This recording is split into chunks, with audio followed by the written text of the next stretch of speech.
What's up, fellas, and welcome back to the Cryptozoology Iceberg. This is part 3, and I'm your host, Spooky Jackson. Before we get started, I want to say thank you guys for watching and your support. I love making these videos, and I really appreciate that you guys also like watching them. Second, I've made a playlist, so if you want to check out all the videos, go check out the playlist in the description down below. Finally, please like, subscribe, share, check out my subreddit, you know the shtick, and let's jump into it. First, we got the Hopkinville Goblin, which is this white goblin-like figure that with large yellow eyes and endless rows of teeth. It's found in Hopkinville, Kentucky in 1955, and I know you guys are probably bored of me saying this, but it's probably just eye tricks and like illusions. Creeping outside to investigate, Elmer suddenly spots the goblin sitting in the tree. Taking aim with his shotgun, he blasts it from its perch. But instead of tumbling to the ground, the eerie creature recovers in mid-air and floats towards terrified attacker before scampering off into a bush.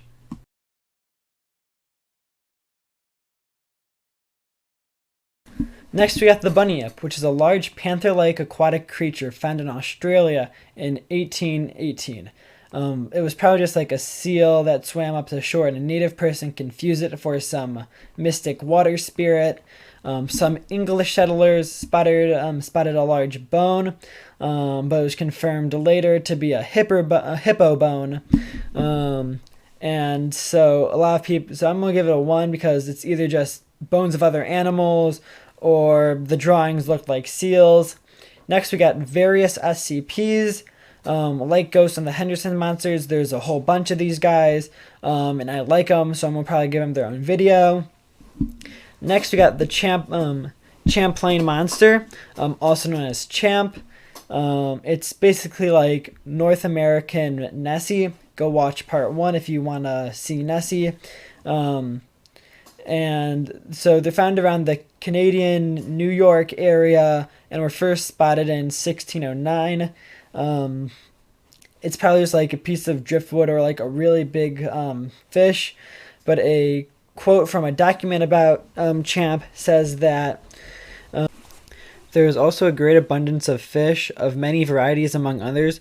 One called by one of the locals of country Chowfro, which varies in length, the largest being, as the people told me, 8 or 10 feet. I saw some 5 feet long, which were as large as my thigh, and the head being as big as 2 fists, with a snout 2.5 feet long, and a double row of very sharp teeth and dangerous teeth. Its body is in shape very much like a pike, but is armed with scales so strong that a poignard could not pierce them. Its color is silver gray, just like Nessie. I'm probably gonna give it a 3. But a little fun fact I found about Champ is that the people around Champlain Lake have a holiday for it, and I thought that was pretty cool.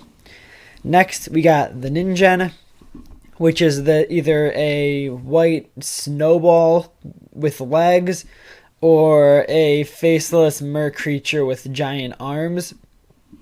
They're found near Japan and were first spotted in 2007, probably just like porpoises and dolphins.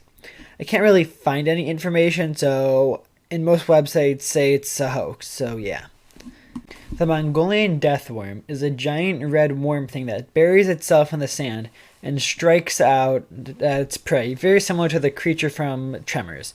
As their name states, they're from Mongolia, to be more specific, the Gobi Desert, and were first spotted in 1983. It's probably like a snake, like the Tartar sand boa. Not really a story, but people would use thumpers and or small explosives to try and find them. But I'm giving it a 1 because it says that the original search for them and stuff was all created by this one guy. So yeah. Next we have the Skunk Cape, which is Bigfoot, also in part 1. You should go watch that. Stinky Florida cousin with the face of a gibbon. It's found in the swamps of Florida and New Orleans. and it was first sighted in 1818 stalking fishermen. Probably just like a bear or a person in a suit. So this is an actual interview between a skunk ape researcher, which is my new job, dream job. I want it. They're just so darn elusive and rare, said Dave Shealy. The skunk ape is a creature described to be similar to Bigfoot, named after its smell and appearance. It's said to be a man-sized ape. The skunk ape has been reported since the early 1800s, with the family in Key Largo going to the sheriff's office in the 1970s, claiming the skunk ape was stalking them. A bill was even penned in calling protection of the skunk ape. It did not pass, though. The skunk ape reports have been issued in the Miami suburbs throughout the years. I was 10 years old when I saw the skunk ape right out by there behind us, said Seeley. He ran out across the road, and we stopped, and you see him easing on through the woods real slow, said tourist George McDonald. How could a skunk ape, how close to the skunk ape legend come to Palm Beach County? Palm Beach County Department of Environmental Protection has been called to look into the creature before, and anywhere the water has conservation areas and levees is a possibility for seeing a skunk ape. They'll get on a levee and walk for miles, said Seeley. Also, while doing research, I happened to find out that there's a skunk ape HQ. I need to go there. That sounds awesome. And I'm going to give him a 4 because, like Bigfoot, it's probably just like a regional variant of Bigfoot, so it's getting the same rating. Alrighty. Next, we got real dragons. So there's been multiple types of dragons, the European dragons, which are like, your quadrupedal winged creatures with horns, and like they breathe fire and ice and lightning and acid. Then there's Asian dragons that are like, big serpents. And I mean, dragons, as cool as they are, they're not real at all. I'm giving them a 1. Unless talking about bearded dragons, completely fake. Next, we got the Caddy. It's like Nessie, but more serpent-like, and it's found in the UK and Canada, probably just like as an oarfish or a pipefish. A photograph of the Caddy was obtained in 1937. A whaling station in Vancouver just caught and killed a sperm whale in October of 1937 while removing its stomach contents at Nadar Harbor. They came across a 20-foot long carcass of an unidentified creature. It had the head of a horse, body of a snake, and a thin, spiny tail. A photograph was taken, but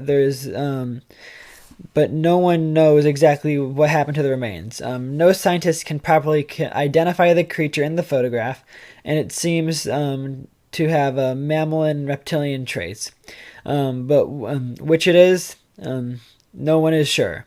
It is suggested that the creature is a zeuglodon, but that explanation isn't 100% satisfactory, seeing its much slimmer head shaped improperly. Like the other Nessie clones, I'm giving the Caddy a 3. Next, we got the Mingwa, aka the Nunda. Is a tiger bear that's gray and black. Found in Tanzania, in the early 1900s. I can't really find any lore or legend, so it's probably just like a tiger with like some sort of genetic problem that makes it black and gray instead of orange and black. Next, we got the Yowie, which is Australian Bigfoot, found in the outback, was first sighted in 1875, probably like a bear or a guy in a suit. A couple peacefully sleeps in their new home, oblivious to the world outside. The wife's pet Pooch is left to roam out about the garden, and it scampers over to investigate a rustling in the bushes. Suddenly, a hulking figure looms into the view, sending a dog into a frenzied fit of barking. All is calm in the following morning. After breakfast, a woman goes out to feed her pet, but as she calls out in vain when the couple carefully finds a torn and bloodied collar. It seems the Yowie devoured the yapping pup terrier as a snack. Now, I always hated this story, this book specifically, because there's a page in it right here, this picture. This is horrifying. I was like 8 when I read this book, and it's really scary. But all in all, I'm giving the Yowie a 4, like the other Bigfoot clones. Next we got the Ogopogo, which is another Canadian Nessie clone. And this was first sighted in 1924, probably just like a stick or water snake. There's a little song about it, so I'll sing it, I guess. Well, more read it. His mother was an earwig, his father was a whale. A little bit of head, hardly any tail, and Ogopogo was its name. Like the Nessie clones, I'm giving it a 3, despite the fact that this one has a little evidence. It could be like the Caddy, but just called a different thing. So yeah. Next, we got the living megalania, which is this giant Australian monitor lizard. It has no stories and hasn't been seen since extinction, so it's getting a 1.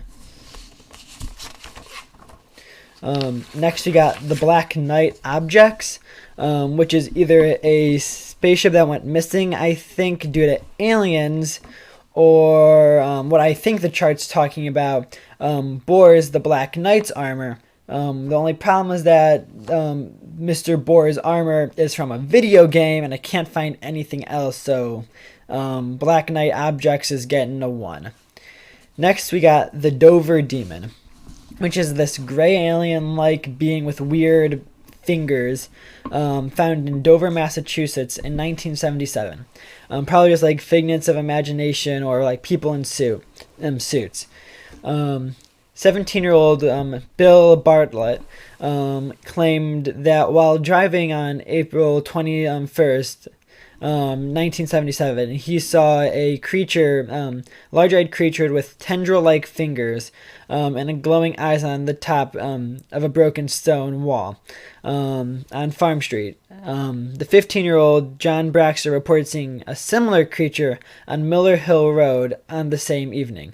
Another 15-year-old, Abby Barham, claimed to have seen the creature following the night on Springdale Avenue. I'm giving it a 3 because there's some info, but not as much as others, but there's could be less.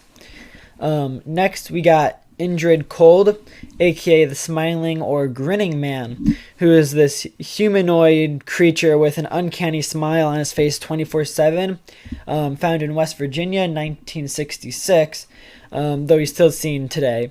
It could just be this odd dude, but 2 boys at an alleged UFO crash site claimed to see a bald man in a metal green suit with a huge grin chase them all the way. They also said, "Jimmy nudged me and said, 'Who's that guy standing behind you?' I looked around, and there he was, behind that fence, just standing there. He pivoted around, looking right at us, and then he grinned a big old grin." I'm giving Indrid a 3 because there's a few sightings, and as I said, he's still around today. Next, we got the Suchquino, which translates to Child of Hammer, and looks like a giant snake. It's found in Japan. All I can find is that it's found in Japan, giant snake, and the Pokemon Dunsparce was based after it, so it's getting a 1. Finally, we have the Black Shuck, which is a huge black unkept dog that gives people bad luck if it looks at it.